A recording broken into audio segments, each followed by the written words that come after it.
Live at the moment. Good morning to everybody. Opening the room, my mic in Clubhouse as well. Okay, good morning to everybody in Clubhouse.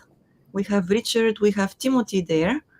So thank you very much for joining us. Today I am very happy to welcome Joshua Leong, a cybersecurity specialist, somebody who has been living and working in Japan for quite a while at the moment. So thank you very much, Joshua, for agreeing to be our guest speaker today.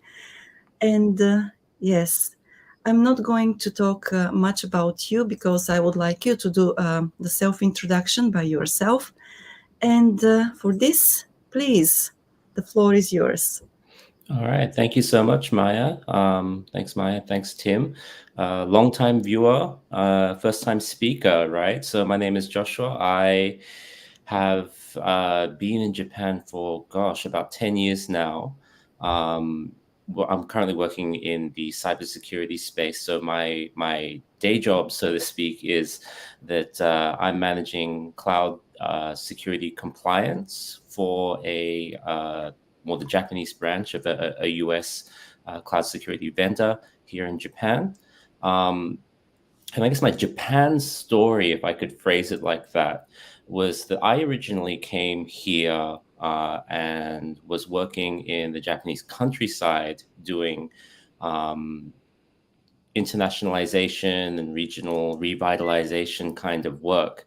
And well, not much link to cybersecurity, you might think, but I suppose the watershed moment for me when I made that connection was, I think, back in 2015, where some of you might remember that the Japanese pension office got hit by a cyber attack at that point. That resulted in the personal information of about 100,000 people in Japan being leaked out as a result of that attack. And now, at the time, I was working at a local town office in Kyushu, and the order that came down the pipes from the Japanese Ministry of Internal Communications was such that if you have any machine, any computer in your office that is handling personal information, my number, that sort of thing, of the people that in your area, then that needs to be cut off from the internet, which is a pretty extreme thing to do. And so at the time, in the office where I was working, there was only two people who had, regular jobs. They were also entrusted with handling the whole IT of the office. And so being basically overwhelmed with the nature of this huge assignment, they came to me and they said, you look like you're young and you know a thing or two about computers. So come help us out on the weekends with this, right? Routing cables and doing that sort of thing. And I thought that this was the moment for me when I thought, cybersecurity is a really interesting field. That actually does have effects for us in our lives, right? And so then, so they made it my mission when I came up to Tokyo to find work in that field, and years later, here we are, right? Yes. Yes, Joshua. Yeah, Right. Can you hear me? I can hear you, Maya. Yeah. Yes, wonderful. Okay, thank you very much for the introduction. So that's how you actually got into the field of cybersecurity, and since then you have been working in it. So if you don't mind, let's dive into today's topic. So the cybersecurity landscape in Japan, what is specific about it, and how it differs from that landscape in other countries. Yeah. I mean, this is a very loaded question, right? But a few things that I would point out with regards to the cybersecurity landscape in Japan, what we're seeing sort of as a big worldwide trend, and this is coming from an annual report that's issued by Verizon, is that we see that about 3/4 of the cyber attacks that happen worldwide have some kind of human element involved in them. So, for example, that it would require somebody to get hit by social engineering and be deceived by an attacker, or to click on a suspicious attachment in an email, or something like that. So this is really kind of a bit of a fiddly process for attackers. Because there's a potential gatekeeper, right? People may or may not click on that email attachment, and you really have to take a bit of you either spread as wide as you can and use a shotgun approach, and you keep throwing stuff at the wall until you find what sticks, or you really dive deep and you attack one specific person, or a specific department, right? So in contrast to that, 3/4, 74, 75% involving a human element, one interesting stat came out from the Tokyo Metropolitan Police last year, which is saying to us that they said that 54% of the ransomware attacks that they saw in Japan got into the company's environment using a VPN. So either somebody got in through a technical vulnerability, or there was a weak password set on it, and they were able to guess that. And in contrast to that, only 5% came in through email or some sort of like a suspicious attachment. So this is really quite strange, to me at least. And we're all probably quite familiar with VPNs being the device, and what we use in order to enable remote work in the pandemic. And I think that these types of attacks that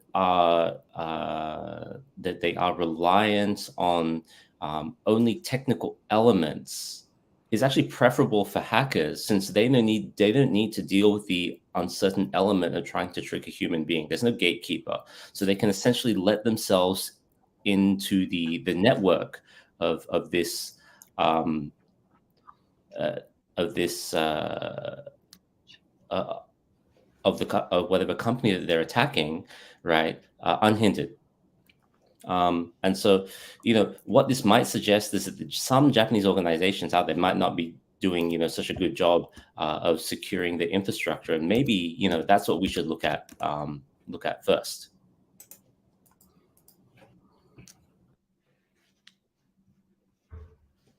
And so, are you seeing an improvement overall in Japanese companies? Are there Japanese companies that are on the forefront that are actually doing it right, or how would you characterize, compared to the rest of the Western world, or I should say the developed world? How are they doing? Right. Well, I think that we have seen, and guests on this show have said to us, have said before, that Japan is kind of behind in terms of digitization, and cybersecurity is definitely one element that we have in there. So I think that this is sort of a worldwide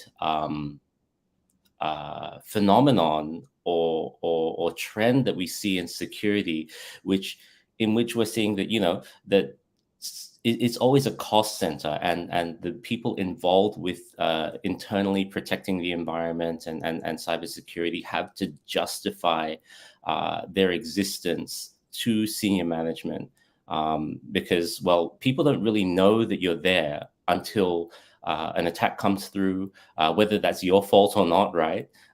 Doesn't really matter to them. But I think that it is kind of difficult in Japan,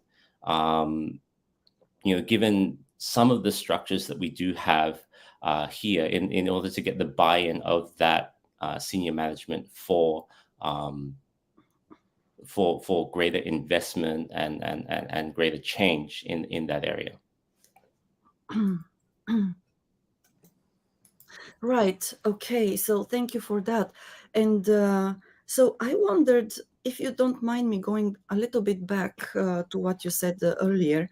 So you mentioned that, well, a lot, a big part of the attacks in Japan actually are due to some technical vulnerability and not so much to, well, email or malware, which is actually opened, let's say, by people via email.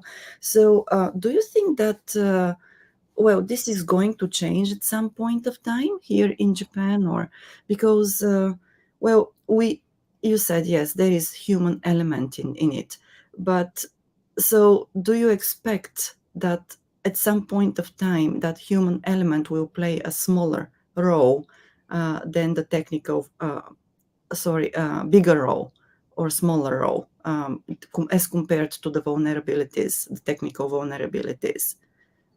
Well, I think overall we should expect that the human element will play a bigger role as time goes on, because well, the really the trend and the best practice in the industry is to seal all the holes, right, in your infrastructure where an attacker could essentially let themselves in unhindered, so that they then have to go through a route which is protected by some sort of gatekeeper. It could be a human being, right? And then you strengthen.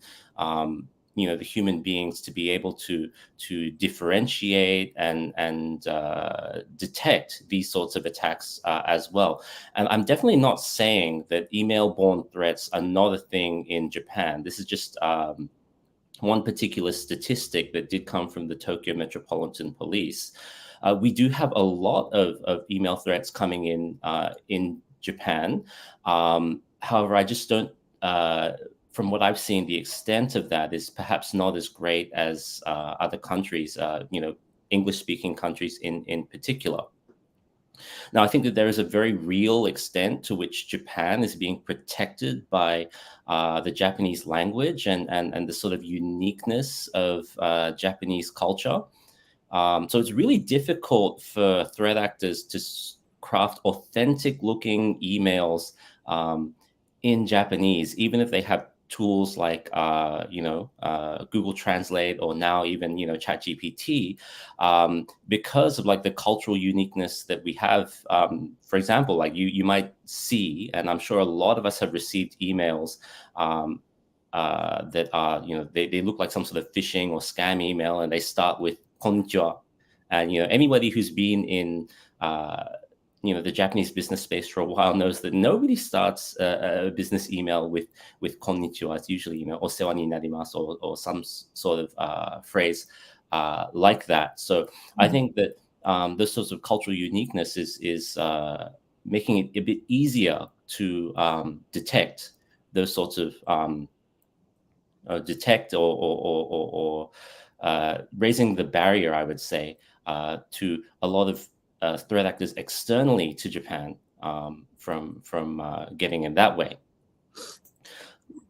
Yes, indeed. I really like what you're just mentioning right now, because I believe that even foreigners who have lived here for a while and who have worked in Japanese companies can detect those emails. As you said, they start with konnichiwa or anata no something something, Yeah.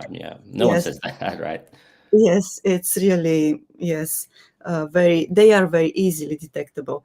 But yes, so thank you very much for mentioning the cultural aspect of it, because in these podcasts, we often talk about Japanese culture and the difference between Japanese culture and other cultures.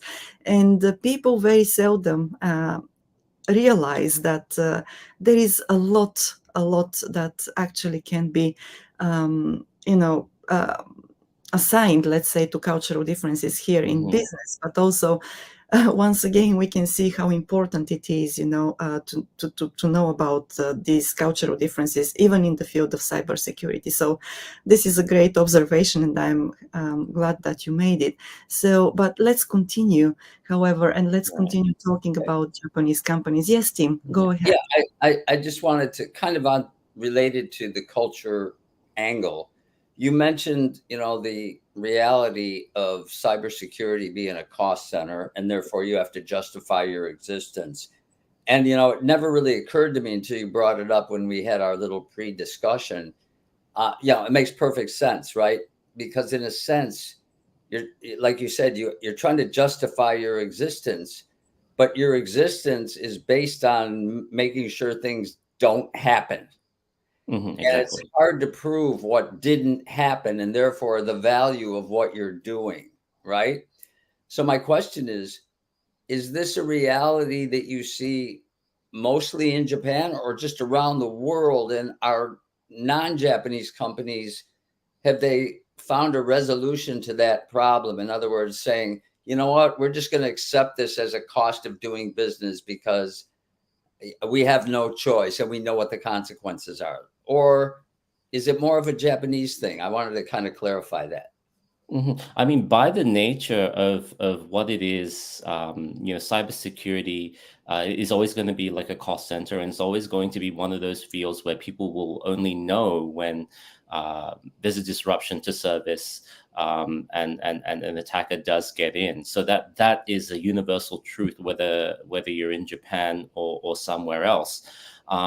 And I think the people that are doing really well in that space and um, are able to provide visibility to their organization and talk in the language of their organization, right? Like, say that you are a director or a chief information security officer of a company, and you're trying to, like you said, Tim, justify your existence and the existence of your organization to senior management. Like, they're not going to understand you when you say, when you talk about advanced persistent threats or indicators of compromise, that you'll see their eyes glaze over, and that you won't have their attention at all. But what they will understand is, if you can derive some sort of monetary impact, economic impact from those potential attacks. And I think that this is something that cybersecurity companies lately have been very keen to develop tools for people to use in organizations, saying, okay, like, over the past month, this particular product or service blocked so many attacks, and this potentially could have been ransomware. And we know that the average loss from a ransomware attack is however many hundreds of thousands of dollars, and so on and so forth. And uh, by going through such a process, then you can get a monetary figure to give some sort of justification um, to the senior management, of saying that, okay, well, that we potentially avoided a loss of this amount, right? And I think that's one potential approach that people in internal cybersecurity can take in order to show that. Yeah, and to your point about, of course, it's a universal issue. So I completely get that. I guess my question was, dealing with that issue, are the Japanese more prone to not justify it or to justify it? Is that, like, how are they grappling with that reality of cybersecurity? Mhm. Right. I think perhaps, and this is really just something based on anecdotal evidence, but the angle that a lot of companies are taking on this is not so much, whether or not the cost is justifiable. They're looking at other things. For example, like, what are people in my industry doing? What's the benchmark for this industry? So, for example, when Nissan or a company like that is looking for what sort of security products to buy, they're going to be looking at, what does Toyota do, and so on and so forth, right? They're looking at their peers, and they're looking at what's been happening in that industry to inform that decision of where they're going with the strategy. Do you also think that there is value in Japanese companies being able to claim to have great, excellent security to make sure their customers' data is safe? Is that an angle that is being used or could be used to justify it? Look, I think that that is something that is really coming more and more to the forefront nowadays.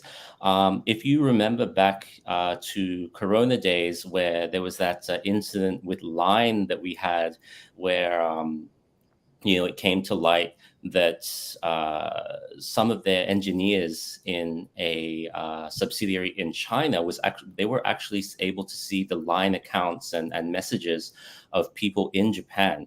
And then that resulted in a decision where, none of the Japanese government organizations would use Line for official communications anymore. And, again, we're seeing just recently, actually, for example, with I believe it was Yahoo, that some of the information from their searches and the location information tied to that was being sent to Naver in Korea. So they're both sort of invested into Yahoo, Naver and SoftBank through a company called Z Holdings. And so there is an increasing awareness about what's happening with our data, who can see it, who can handle it, right? So this is coming increasingly to the forefront, I think. Okay, thanks. Maya, you got anything? Yes, I actually wanted to continue with more details about the Japanese companies and what challenges there are, because I believe that of course Japanese companies here, they are structured in a different way, when compared to Western companies. So Joshua, could you please give us some more detail about this? Right. Well, we talked about email and email scams and that sort of thing earlier. And I think there's part of Japanese business culture that is protecting us from to some degree. It's hard to say to what degree from attacks like that. So, for example, when we have this very top-down business culture, like in Japan, for example, one pattern of attack that we see through email scams, business email compromise, as is otherwise called, is that an attacker will sometimes do their research about a company and look at what deals they have going on at the moment, and then they'll try and insert themselves into that chain at the last minute and say, "Oh, hey, I'm from supplier X, and we have a deal that's going through tomorrow. We've got your PO, but we just want to change the bank account that you're going to remit the funds to." And often that of course that's going to be an account that they control. And we have processes, right, in Japan, where the decision is just not made by one central person. We have mechanisms like Ringi, making sure that all of these decisions and changes need to be run past someone, so that there is another layer of defense to catch attacks like that. And people are going to be they're going to be what is the word, more alert, seeing that, okay, this attacker is, or this person who is supposing it as a supplier is coming in and asking for, a last minute change. That usually doesn't happen, right? So there is that. And I just want to rewind a little bit when we were talking about, being protected by Japanese language and culture. I believe that this is actually something, and I've seen that this is something that can be turned against us. So it's sort of a bit of a double-edged sword, right? Our listeners may be aware of a malware called Emotet, which was, really active. I suppose 2018, 2019, and through the coronavirus as well. And so this is a malware that's mainly distributed through, like we were talking about before, the malicious attachments that come with an email. And so, I was part of a team that was dealing with, a huge wave of these infections that were coming in late 2019, I believe. And the biggest surge that we saw in the number of infections was in December of that year, where we saw that so many people in our client organizations that we were helping to protect, so many of them had opened the same email attachment, which was a Word document entitled "About Your December Bonus," right? And if you've worked in Japan, you know that this is December is end of year is a common time for companies to pay out the bonus to their employees. And who doesn't want to know if there's been a change, or maybe I'm not going to get my bonus this year, maybe I'm going to get a larger amount. People are curious about that, and so they sort of click without thinking. And so that was props to whoever thought about that. Because that this is an opportunity for threat actors targeting Japan to leverage those unique cultural aspects, and so that they can bypass people who have their guard up about these sorts of things. Yeah. I love that example because you gave both sides of it. You gave the side of it where Japanese culture can actually be helpful by having that extra ringi layer. Not only do you have ringi, if there's any doubt expressed by anybody in that process, then calls will be made directly to the company to verify. It's more likely that follow-up, I think, would happen. So that's a really good point. But then I didn't even think of the other point, which I like, the counterpoint of using knowledge of the Japanese bonus to worm your way into getting people to click based on, like you said, ironically, props to them because they thought of it, right? So those are the kind of angles that I find very interesting, and I can tell you're putting a lot of thought into it. So thank you for that.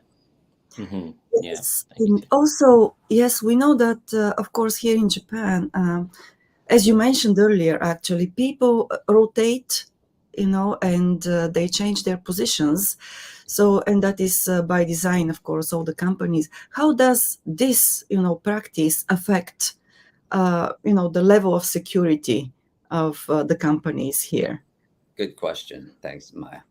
Mm-hmm. Perhaps I don't want to look at it in terms of like a level of security thing, but perhaps it would be more helpful to look at it in terms of incentives. Mm-hmm. That when we look at, as you mentioned, Maya, that Japan and a lot of Japanese companies have this system called Jinji Ido, which means that every 2 or 3 years, the people are going to be rotated around different departments. And so where you go for your next rotation may be completely unrelated to your own field of study, could be completely unrelated to what you were doing before. And I just want to first highlight the benefits of having such a system, which is number one, that employees, if they're going to stay in the organization a long time, they get knowledge of the company, they get knowledge of the processes, who the people are, and so on and so forth. And it also has a big benefit in particularly the financial and the insurance industry of helping them to mitigate and reduce the risk of fraud. Somebody staying in a position for a very long time, they have all the keys to the castle, and so they make it easier for themselves if they can stay there for a long time to hide any potential fraud or illicit activity. Now, the flip side of that is that when you're trying to introduce, I suppose, a digital transformation or any sort of organizational change, particularly that is going to show its fruits beyond that 2 to 3 year horizon, that there's not really much of a motivation for people who, the guy who is the new bucho of the security department or the IT department to make huge changes, because he won't necessarily get the credit for that when that starts to show its effects. And it is a big expenditure, right? And I'm not saying that there's not people who are keen to make those changes and to sort of lift the organization's capability up in that sense.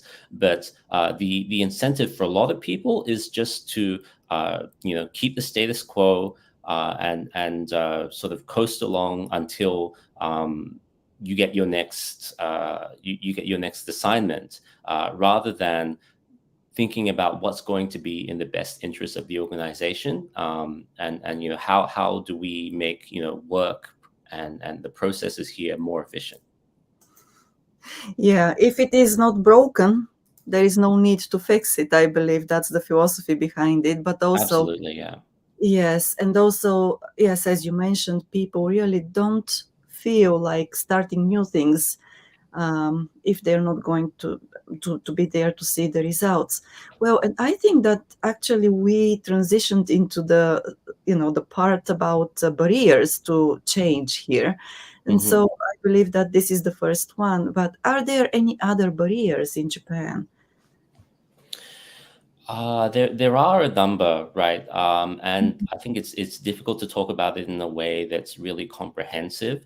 Another thing that I would say that's making it more difficult for Japanese companies as compared to companies in foreign foreign countries, or for example, Western countries, the US, Australia, UK, etc., from making these changes is sort of the ecosystem that we have built up around IT and security, right? So Japanese companies are typically heavily reliant on their system integrators and partner organizations to provide for them the sort of the products and services that they need to run their business, meaning that they don't really have much of an internal IT or security capability. And that because of that, right, that that these companies are trying to sell them. We also don't have very much of a homegrown security industry in Japan, meaning that the companies, the products and services that the partners are trying to sell to Japanese organizations are typically from U.S. Particularly U.S. Silicon Valley based companies, and it's difficult because there is a misalignment, I think, in the incentives and what each side wants to do in that relationship. So Silicon Valley companies, particularly, they're very very what is the word? They're motivated and looking at what their investors are thinking of their bottom line at each quarter, right? And having to make these quarterly announcements. And so when they enter the Japanese market, it's typically they want quick returns. They want to be able to have show some sort of results within, let's say, a 24-month horizon. But if you've done business in Japan before, you know that is really not sufficient runway in order for you to get in with these partner organizations, and they're not going to buy directly from a vendor of IT or security products. They need to go through these system integrators who are selling the products and services to them. Right. And I think that, one other element of going through that ecosystem means that that partner is also going to take their cut in the deal, meaning they're adding a margin to the final cost to the customer, which makes procuring these services also relatively more expensive for Japanese companies as well. Right. So I think that may be one of the things that's, it's a capability issue, it's a cost issue that's that perhaps making them less likely or less keen to buy these products and services. Yes. Go ahead, Tim. Yeah. Yeah, no, I was just going to say, when you talk about incentives, as somebody who worked in management, that's often a big barrier that it's like a self-inflicted wound within your organization, because you actually, not intentionally, sometimes create the wrong incentives, the incentives that have people do the opposite. And again, related to culture, I think we've all seen it. Those of us who have worked with Japanese companies is taking any kind of chance, even if it's really necessary for maybe the long-term survival of your company, it comes with almost no upside and lots of potential downsides. And therein lies the incentive issue. And the challenge then is how do you overcome that? Because I've done the same thing. I've dealt with guys who wanted to just do the safe way, get through their stint of 3, 4, 5 years, and then move up in the organization because they didn't screw up. They maintained in other words, the incentive is to maintain the status quo. Mm-hmm.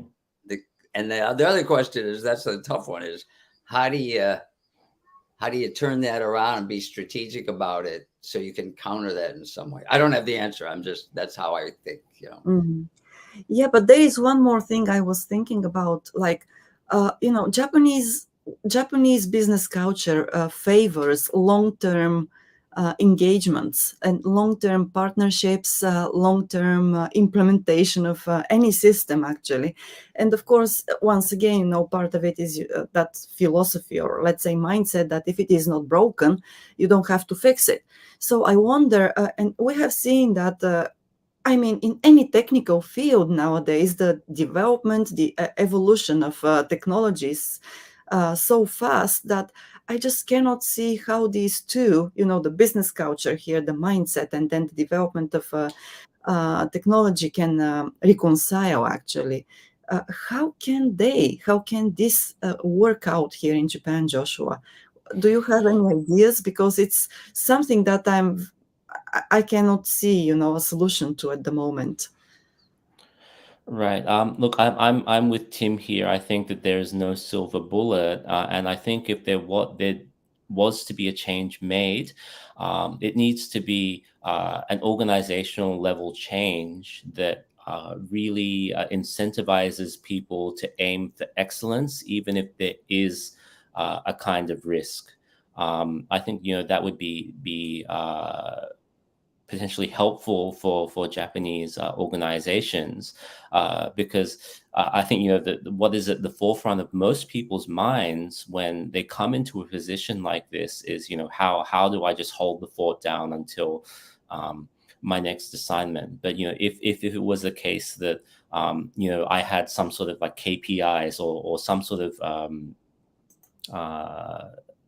uh, incentive or remuneration that was based on my metrics of how I performed in the security role, blocking a certain amount of threats or producing a certain qualitative change, then that may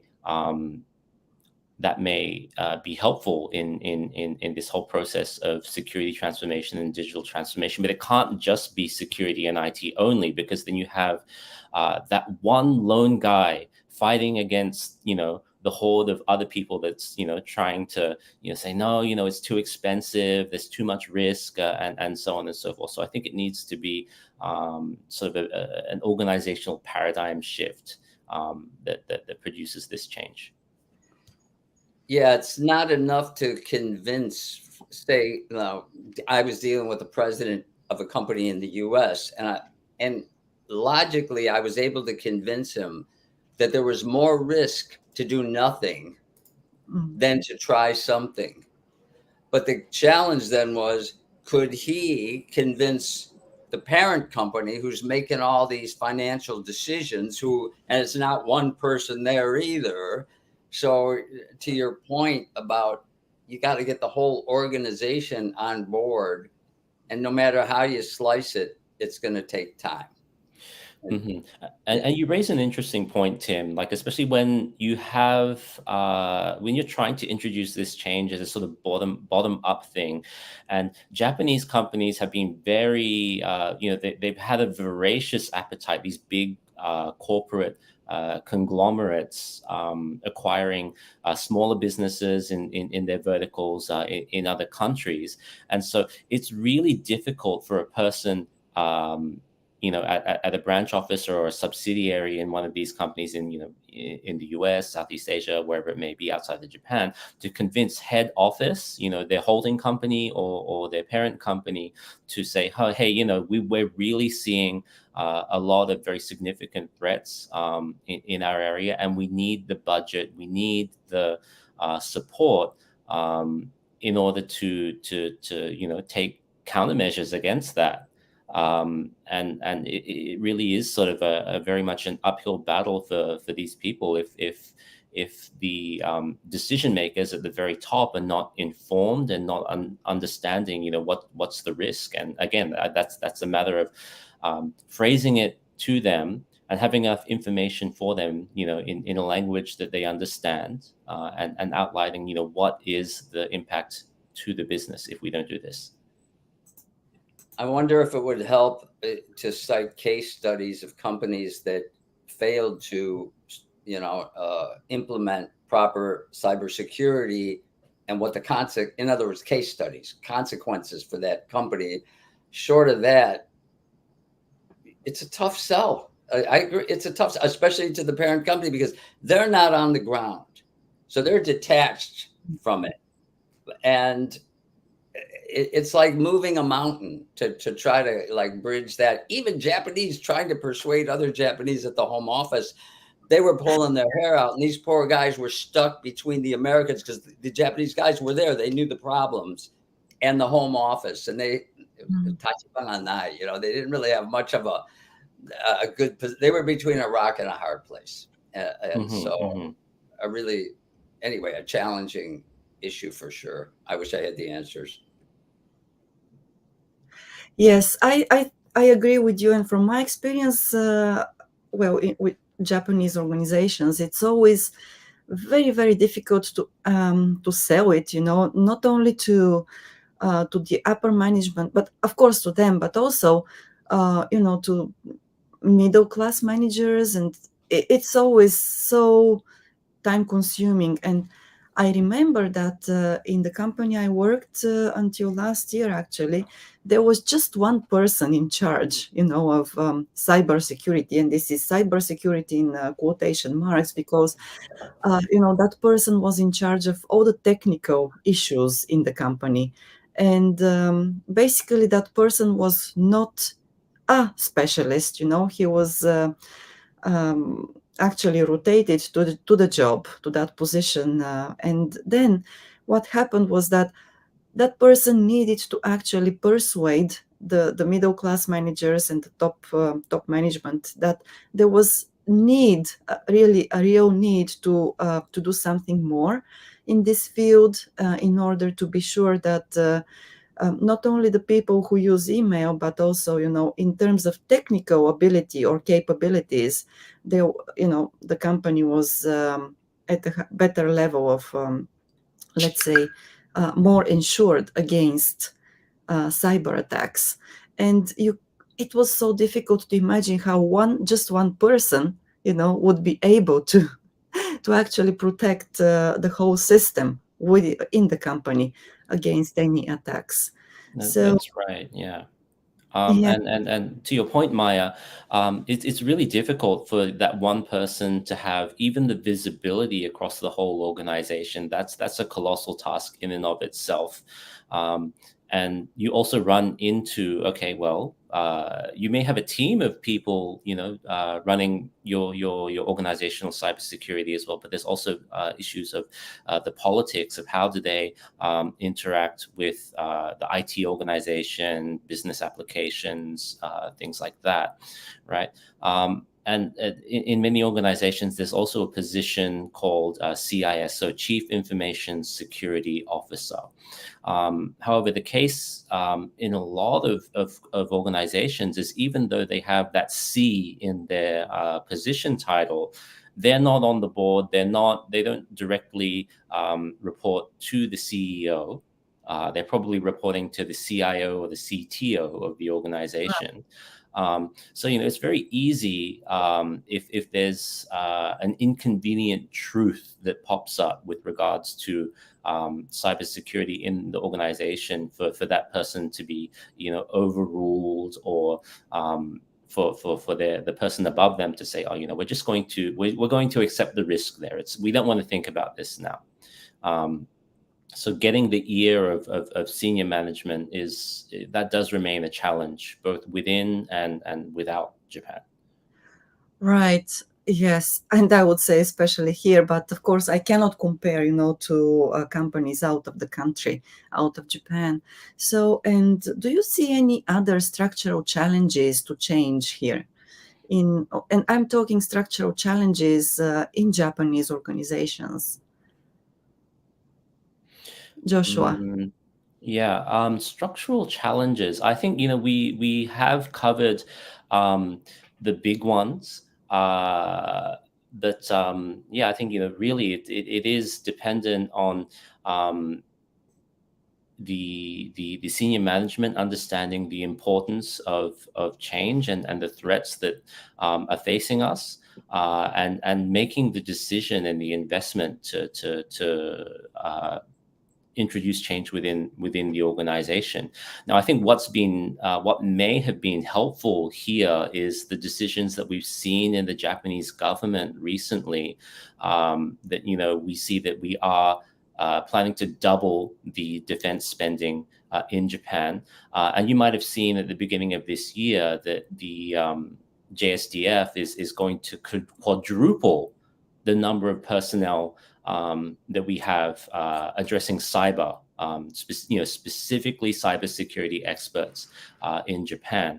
And you think about it, right? Like Japan is a nation of about 125 million people. Within the SDF, up until the start of this year, we had about 900 people directly involved with that. And that's going to be quadrupled to be about 3,600 people. Compare that to China. The PLA has over 175,000 people, involved in cyber, and that's just what they report, right? So seeing all of these, the sense of alertness and the sense of importance that Prime Minister Kishida and his government are showing to this issue, I think is a helpful sign to organizations, in the private sector, to sort of, get their game on in regards to this.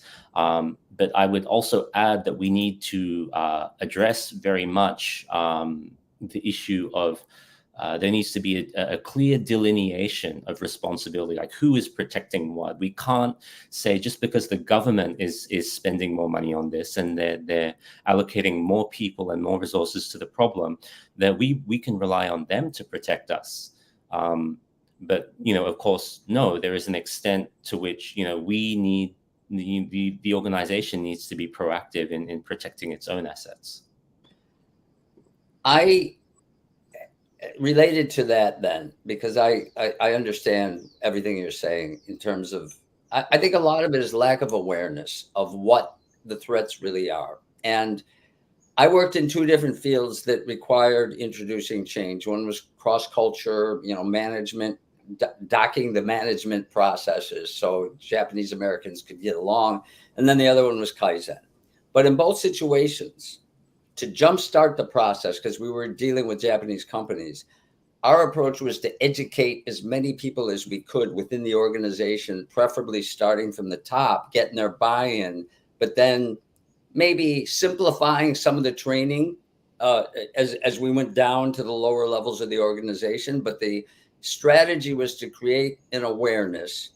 And step one would be, what are we trying to do and why? That's the 40,000 foot level, right? And then we would drill down to, okay, how do we have to do this? And then, okay, this is how we're going to do it. And you get everybody on board, but it has to start from the top. And, the Japanese call it policy deployment, right? If you can get the upper management on board with the vision, and then you can create that awareness that, again, some of the cybersecurity is on us as well. And we have to be cognizant of what the issues are. To me, I haven't found any other better way to jumpstart a change process through education and done in an effective way that reaches people and resonates with people. Does that make sense to you? Do you have other methods to maybe try to jumpstart that change process? I think education is a really key one there, Tim. And as you said, it needs to be done at all levels. But perhaps starting it, when people become shakaijin and they actually get into these companies and having this top-down initiative, it says, you need to be aware of this and doing this and protecting that, is maybe a bit too late. I think that this is something, awareness of security and familiarity with the devices that we're using day to day in order to live our lives, our computers, our phones, and so on. That needs to come at an earlier age, I think, and it's a consistent bugbear of foreigners in Japan that there's very low IT skills and IT awareness. In Japan, it's not something that's taught in schools. Often in other countries, you'd have kids doing research projects on the computer using the internet. But that, even to date, that's not really a thing in Japan. I think, having that, integrating that as part of the education curriculum that we have is going to be one element of raising awareness of just the importance of using technology in our lives and the security attached to that as well. If we are constantly stuck in the trap of thinking that that security and these computers that we're using to do our jobs day to day, they're a magic box that can do anything. That I think is a bit unhelpful. We need to, the recognition that, computers are just machines that execute code, right? They operate on principles that, we can understand and that we can leverage for our benefits. We need to show that this is something that can be understood by, the regular person, and that we have agency in it. And there's things that we can do in order to improve our situation. Thank you. Okay. Yeah, I agree. Because I'm really ignorant. Like if I would need that education if I were, and I would actually appreciate it so I could know what I could do to help the company and to protect myself, So thank you for that answer. Maya, you're muted. Okay, thank you.